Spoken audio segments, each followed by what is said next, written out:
வாங்க நம்ம இன்றைக்கி தேங்காய் சாதம் செய்யலாம். அதுக்கு என்னென்ன போடுறதுன்னு பார்த்துக்குங்க.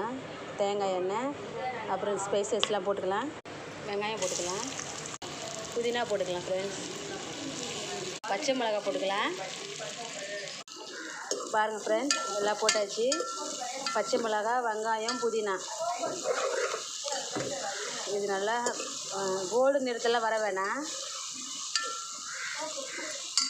உப்பு போட்டுக்கலாம். இந்த பதம் போதும். தேங்காய் பால் ஊற்றிக்கலாம்.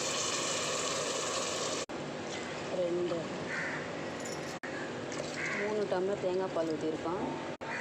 3 டம்ளரு அரிசி 2 டம்ளர். இது நல்லா கொதிக்கிட்டோம். பிரியாணி அரிசி போட்டுருக்கோம் ஃப்ரெண்ட்ஸ். பாருங்கள், நல்லா கொதிச்சிச்சு. நம்ம ரைஸ் போட்டுக்கலாம்.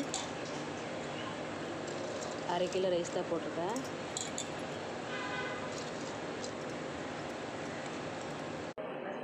இது ஒரு கலரி விட்டுக்கலாம்.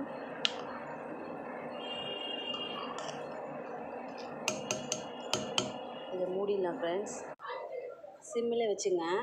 இதை மூடி போட்டுடலாம். இப்போ இது தம் போட்டோம். அப்படியே சிம்மிலே இருக்கட்டும். பாருங்கள் ஃப்ரெண்ட்ஸ், இன்னும் கொஞ்சம் இருக்கட்டும்.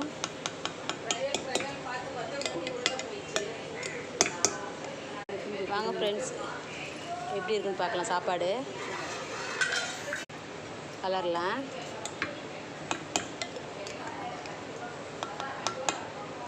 பாருங்கள் ஃப்ரெண்ட்ஸ். தேங்காய் சாதம் ரெடி.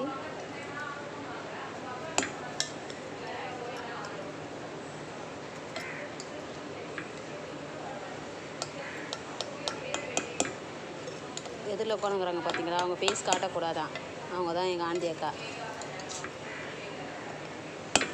அவங்க பையனுக்கு அடுத்த மாதம் கல்யாணம், அப்போ காட்டிடலாம்.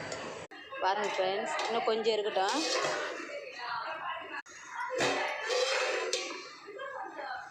ரெண்டு டம்ளர் அரிசி, 3 டம்ளர் தண்ணி ஃப்ரெண்ட்ஸ். வெங்காயம் 4 வெங்காயம் போதும், சின்ன சின்னதாக.